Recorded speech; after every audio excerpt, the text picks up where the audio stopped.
आज के इस ऐतिहासिक कार्यक्रम में मेरे साथ यहाँ उपस्थित तेलंगाना की महामहिम राज्यपाल महोदया,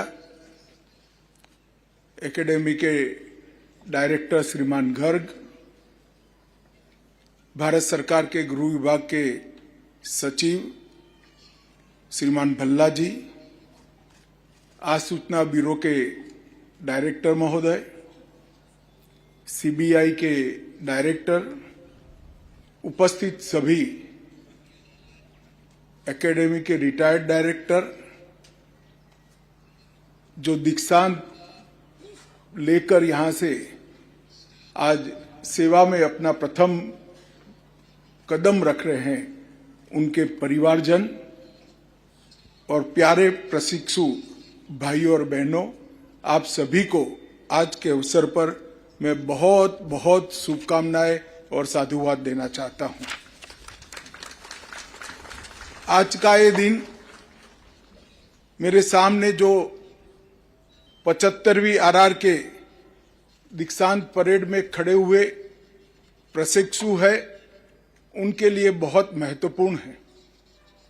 परंतु आज का दिन एक प्रकार से मेरे लिए भी बहुत महत्वपूर्ण है और इसीलिए आचार संहिता की दिक्कतें होने के बावजूद भी आज मैंने यहां उपस्थित रहना ठीक समझा था।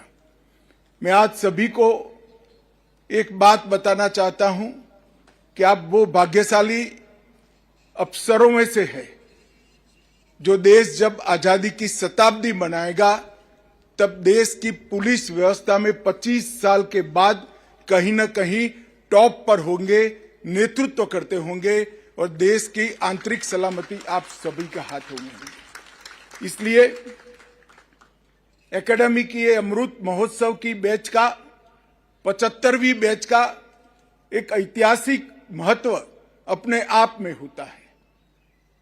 ये मौका आपको भाग्य ने दिया है, परंतु मैं जरूर चाहूंगा कि ये भाग्य ने दिए हुए मौके को आपके परिश्रम, निष्ठा, बलिदान और देश के प्रति समर्पण के कारण और ऐतिहासिक बनाएं।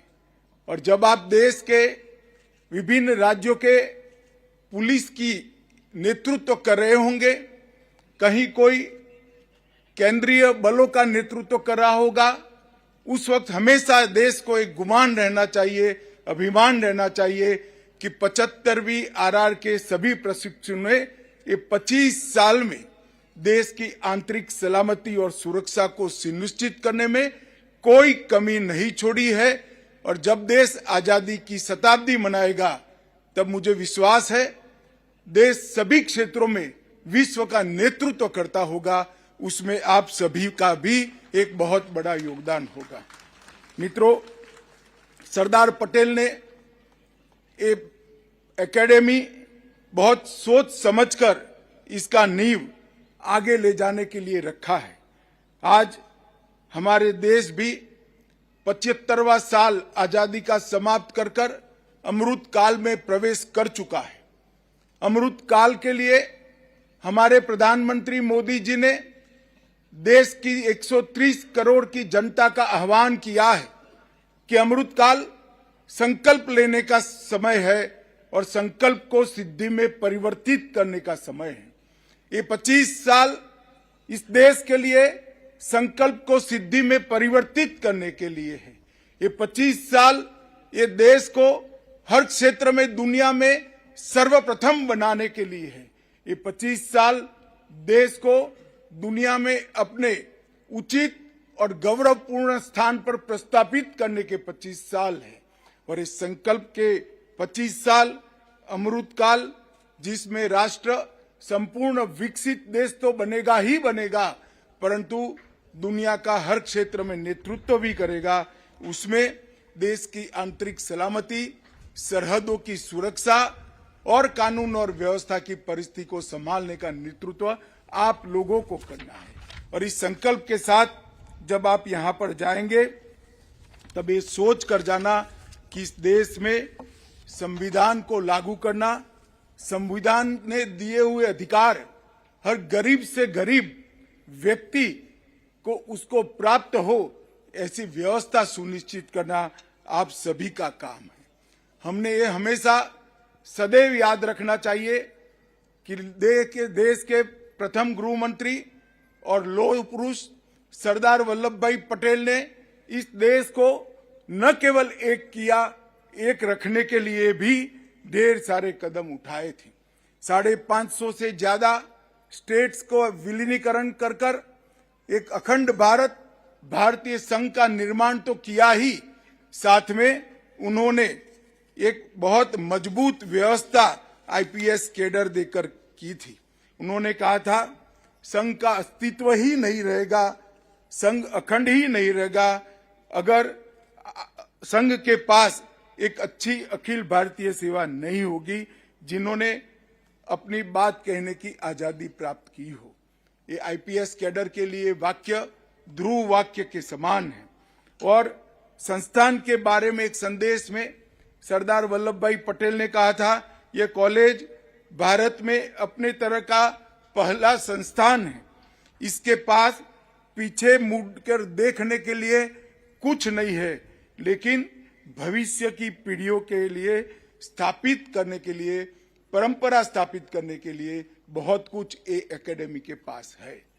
तो जब एकेडमी की स्थापना की, इसका कोई इतिहास नहीं था, मगर 75 साल में यहां से निकले हुए आईपीएस अफसरों ने देश की सुरक्षा और आंतरिक सलामती को मजबूत करने के लिए एक बहुत उज्जवल, बलिदान युक्त और यशस्वी इतिहास का निर्माण किया है। मेरे सामने जो प्रशिक्षु खड़े हैं, उन लोगों की ये जिम्मेदारी है कि 75वें बैच ये इतिहास को आगे ले जाए और उसमें अनेक नए स्वर्णिम पृष्ठ जोड़े।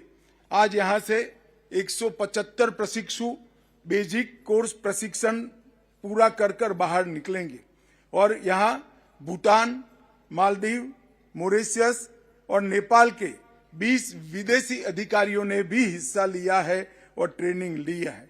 मेरे लिए आनंद का विषय है, 175 प्रशिक्षु अधिकारियों में 34 महिला अधिकारी भी इसका हिस्सा बने हैं और वो अब तक सबसे बड़ा महिला भागीदारी का उदाहरण है। मैं समझता हूं कि आप सब मिलकर आने वाले दिनों में देश को आंतरिक रूप से सुरक्षित रखेंगे। देश की सीमाओं को सुरक्षित रखने में आप नए कीर्तिमान भी गढ़ेंगे। मित्रों, मैंने आप लोगों का बेसिक एजुकेशन के बैकग्राउंड को देखा है। ज्यादातर लोग टेक्निकल बैकग्राउंड के प्रशिक्षु हैं। मैं आपको ये कहना चाहता हूं कि आने वाले दिनों में टेक्नोलॉजी का बहुत अहम रोल आंतरिक सुरक्षा को संभालने में बनने वाला है। इसीलिए हमारे प्रधानमंत्री जी ने पुलिस टेक्नोलॉजी मिशन की स्थापना की है। इस पुलिस टेक्नोलॉजी मिशन का उद्देश्य है हमारी पुलिस सेवाओं को विश्व में सबसे टेक्नोलॉजी की दृष्टि से सबसे सुसज्ज बनाना, सबसे पहले लेकर आना और टेक्नोलॉजी का प्रैक्टिकल उपयोग पुलिसिंग में और आंतरिक सुरक्षा संभालने में कैसे हो सकता है। और पुलिस हमेशा टेक्नोलॉजी के क्षेत्र में जो क्रिमिनल्स हैं उनसे 2 कदम आगे रहे, इस प्रकार की व्यवस्था से पुलिस को सुसज्ज करना है। मुझे विश्वास है कि पुलिस टेक्नोलॉजी मिशन को यहां से निकले हुए टेक्निकल बैकग्राउंड वाले प्रशिक्षु को भी बहुत फायदा होगा। आपने इंडोर आउटडोर दोनों प्रशिक्षण लिए हैं। आपको एंटी नक्सल ऑपरेशन का भी अनुभव मिला है। आईटीबीपी के साथ हिमालय की वादियों को देखने का मौका भी मिला है। जम्मू कश्मीर में सेना के साथ कदम ताल करते हुए सीमाओं को सुरक्षित करने का अनुभव भी मिला है। इंटेलिजेंस ब्यूरो के साथ रहकर खुफिया जानकारियों को कैसे एकत्रित करना, कैसे उसका विश्लेषण करना और कैसे इसका सटीक उपयोग करना, इसका भी आपको प्रशिक्षण मिला है। और एक प्रकार से ये सभी एक्सपीरियंस से आपका ऑल राउंड डेवलपमेंट करने का प्रयास एकेडमी के डायरेक्टर ने किया है। मुझे विश्वास है ये जो अनुभव और प्रशिक्षण आपको मिला है, उसके साथ जब आप फील्ड में जाएंगे और जनता के साथ आपका इंटरेक्शन शुरू होगा और एक्चुअल लॉ एंड ऑर्डर संभालने का काम आप संभालोगे, ये प्रशिक्षण को प्रैक्टिकल अनुभवों के साथ मिलाकर इसको मोल्ड कर कर आप एक बहुत अच्छे अफसर बन पाओगे, इसका मुझे विश्वास है। आज मुझे इस बात का भी आनंद है कि मुझे सर्वश्रेष्ठ प्रशिक्षु अधिकारी का अवार्ड देने का मौका मिला और वो महिला अधिकारी है, वो हमारे देश के लिए बहुत गर्व की बात है। अकेडमी के इतिहास में पहली बार एक महिला अधिकारी प्रशिक्षु सुश्री रंजीता शर्मा को आईपीएस एसोसिएशन के स्वॉर्ड ऑफ ऑनर के जीतने का मौका मिला है। मैं रंजीता को बहुत बहुत मन से बधाई और साधुवाद देना चाहता हूं। मोदी जी के नेतृत्व में देश वीमेन लेड डेवलपमेंट में आगे बढ़ रहा है। हमने अभी अभी देश का नीति निर्धारण करने वाली सभाओं में, विधानसभा में और संसद में महिलाओं की हिस्सेदारी सुनिश्चित करने के लिए 33% आरक्षण को सुनिश्चित किया है। आज यहां से इतने सारे महिला अधिकारी प्रशिक्षित होकर जा रहे हैं। मुझे विश्वास है कि आपके नेतृत्व में प्रधानमंत्री जी का वुमेन लेड डेवलपमेंट का जो थीम है, इस देश के हर गांव तक परकोलेट होगा। मित्रों, अगिनत बलिदानों और कठिन संघर्षों के बाद हमारे देश को आजादी मिली है। 1857 से 1947 तक के 90 साल लाखों लोगों के बलिदानों से, उनके रक्त से सिंचित होकर आज हम स्वतंत्र देश के नाते 75 साल बिताकर दुनिया के सामने गर्व से खड़े हैं। इस 7 दशकों के से भी अधिक चुनौतीपूर्ण यात्रा में भी अनेक पुलिस के जवानों ने बलिदान दी है।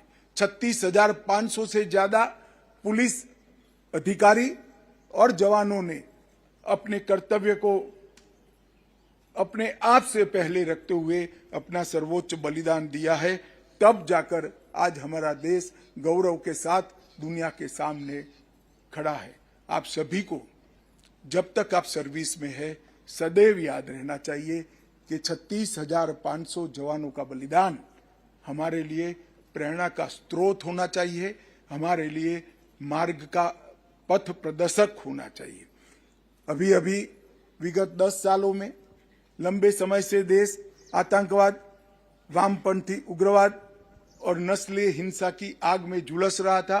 काफी मात्रा में हमारे बहादुर पुलिस जवानों के परिश्रम के कारण इस पर नकेल कसने में सफलता मिली है, मगर हमारी चुनौतियां खत्म नहीं हुई है। Organised crime, cyber crime, interstate और international financial crime, interstate gangs, ये ढेर सारी नई चुनौतियां आज हमारे सामने है। नारकोटिक्स की तस्करी, क्रिप्टो करेंसी से देश के अर्थतंत्र को वीक करना, हवाला कारोबार और इसके साथ साथ नकली नोटों के कारोबार के सामने भी हमने हमारी लड़ाई इतनी ही शिद्दत से जारी रखनी है। आज मुझे विश्वास है कि आप सब यहां से जाकर इस लड़ाई को और मजबूत करेंगे, नेतृत्व प्रदान करेंगे और नई दिशा भी देंगे। मैं आज आपको बताना चाहता हूं कि आप जब सेवा में आपका प्रथम पैर रखेंगे यहां से निकलकर, तब देश एक नए युग की ओर जाने की शुरुआत कर चुका है।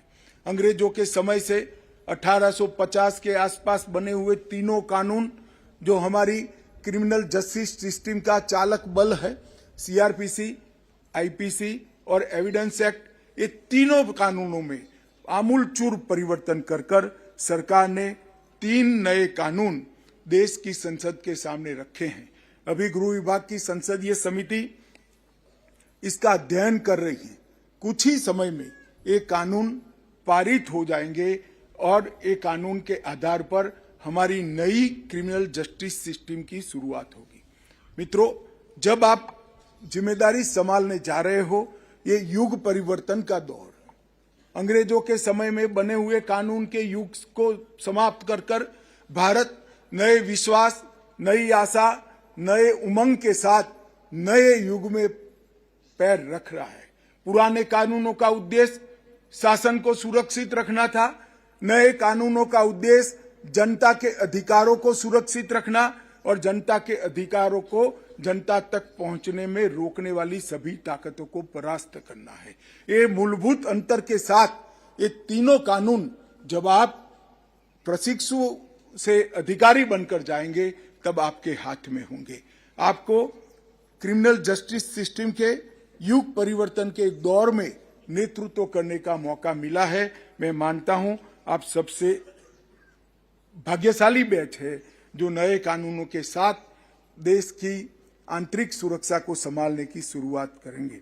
आप इन कानूनों के क्रियान्वयन में सबसे पहली पंक्ति में शामिल होंगे, क्योंकि कुछ ही समय में आपका पोस्टिंग डिस्ट्रिक्ट के अफसर के रूप में होगा। तो जमीनी स्तर पर इसके इम्प्लीमेंटेशन में आपकी सबसे पहली जिम्मेदारी होगी।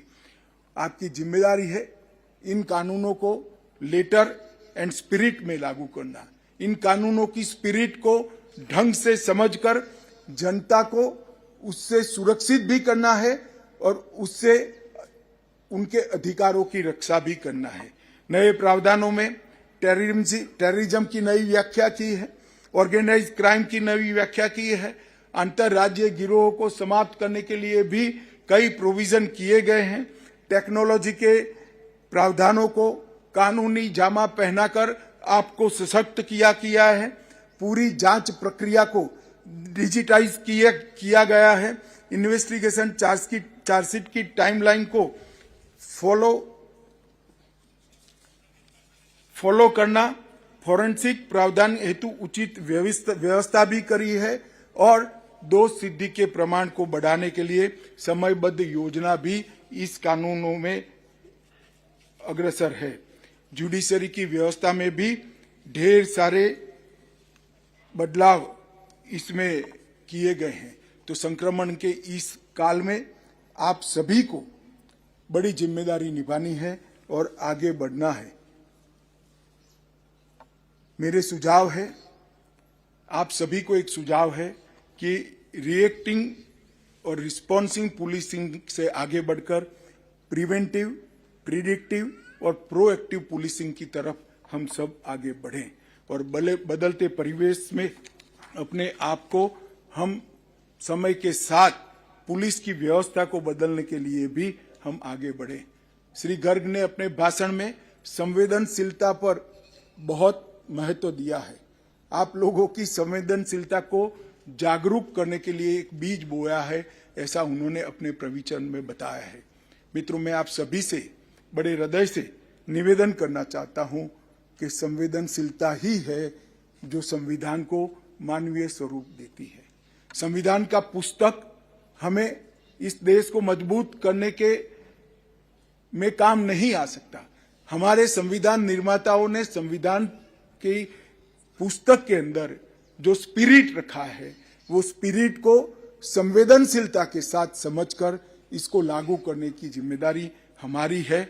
अतः मेरा आप सभी से निवेदन है कि हमारी संवेदनशीलता देश से गरीब व्यक्ति के लिए, देश से कमजोर व्यक्ति के लिए और देश के सभी कमजोर वर्गों के लिए हमेशा बरकरार रहे और उनके अधिकारों की रक्षा के लिए हम हमेशा के लिए प्रोएक्टिव रहें। आज मैं आप सभी को यह भी कहना चाहता हूं, आपकी ड्यूटी के समय के दौरान 25-30 साल के लंबे सर्विस के समय के दौरान प्रसिद्धि के कई बड़े मौके आएंगे, मगर प्रसिद्धि का मौका आपको प्रसिद्धि तो दे सकता है, परंतु आने वाले समय में आपके काम में दिक्कत भी कर सकता है। प्रसिद्धि घटनाओं से जो मिलती है उसको साक्षी भाव से स्वीकार कर प्रसिद्धि के मोह में पड़े बगैर हमारी ड्यूटी पर लक्ष्य केंद्रित कर हम आगे बढ़े, ये मैं निश्चित रूप से आपको कहना चाहता हूं। और जहां पर भी ड्यूटी करने का मौका मिले वहां की स्थानीय भाषा, स्थानीय परंपराएं और स्थानीय इतिहास का सम्मान करते हुए हम लोगों के साथ हमारी संवेदनशीलता को बनाए रखें और बुकीज अप्रोच से ऊपर उठकर कानून के स्पिरिट को समझकर हम आगे बढ़े। मित्रों, ये 9 वर्ष हमारे देश की आंतरिक सुरक्षा के लिए बहुत महत्वपूर्ण 9 वर्ष रहे हैं। हमारे 3 हॉटस्पॉट माने जाने वाले क्षेत्र, पूर्वोत्तर भारत, वामपंथी उग्रवादी क्षेत्र और जम्मू कश्मीर, ये तीनों क्षेत्रों में हमने कानून और व्यवस्था की परिस्थिति को ठीक करने में बहुत बड़ी सफलता हासिल की है।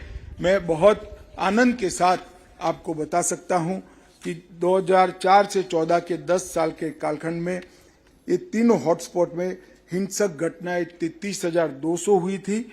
इसको कम कर 12,000 तक सीमित करने का आप सभी के, हमारे सभी पुलिस अफसरों के प्रयास से हमने सफलता प्राप्त की है।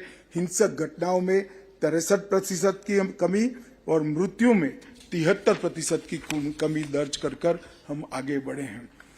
टेररिज्म के खिलाफ प्रधानमंत्री जी के नेतृत्व में इस देश ने जीरो टॉलरेंस पॉलिसी को अपनाया है।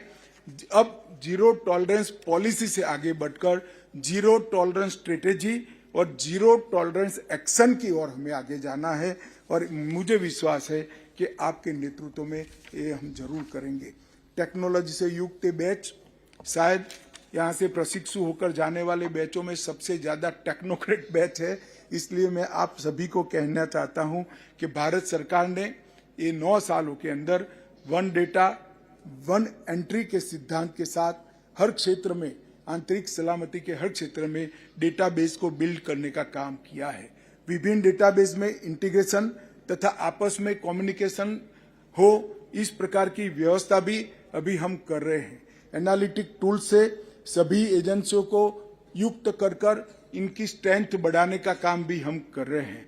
ICJS में CCTNS के माध्यम से 99.93 16,733 पुलिस स्टेशनों में CCTNS को तैनात किया गया है, उसको कंप्यूटराइज किया गया है। ई कोर्ट के माध्यम में से 22,000 अदालतें जुड़ गई हैं। ई प्रिजन से लगभग 2 करोड़ कैदियों का डेटा हमने उपलब्ध कर लिया है। ई प्रोसिक्यूशन से 1 करोड़ से अधिक अभियोजन का डेटा आज ऑनलाइन उपलब्ध है। ई फॉरेंसिक के माध्यम से 17 लाख से अधिक फॉरेंसिक डेटा भी हमारे हाथ में उपलब्ध है। नफीस में 90 लाख से अधिक फिंगरप्रिंट का रिकॉर्ड उपलब्ध है। इंटीग्रेटेड मॉनिटरिंग ऑफ टेररिज्म में भी ढेर सारा डेटा हम उपलब्ध करा रहे हैं। निदान के माध्यम से अरेस्टेड नार्को ऑफेंडर का डेटा उपलब्ध है। क्राइम मल्टी एजेंसी सेंटर में भी, साइबर क्राइम रिपोर्टिंग पोर्टल पर और प्रिजन डेटाबेस में भी बायोमेट्रिक डेटा हमने उपलब्ध कराया है। ये पूरा डेटाबेस और एनालिटिक टूल के माध्यम से मैं चाहूंगा कि आपकी बैच इस पर काम करे। आर्टिफिशियल इंटेलिजेंस का उपयोग कर पुलिस को हमेशा 2 कदम आगे रखने के लिए रखे, ऐसा मुझे विश्वास है।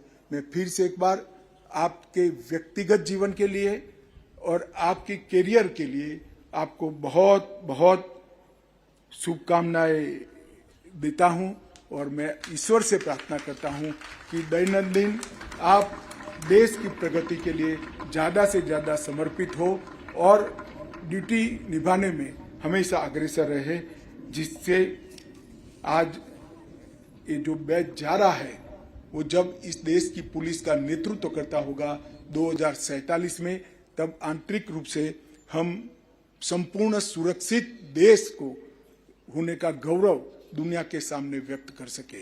मेरी बहुत बहुत अनंत शुभकामनाएं और आप सभी को बहुत बहुत अभिनंदन। धन्यवाद। Vande Mataram. Thank you, sir, for blessing the 75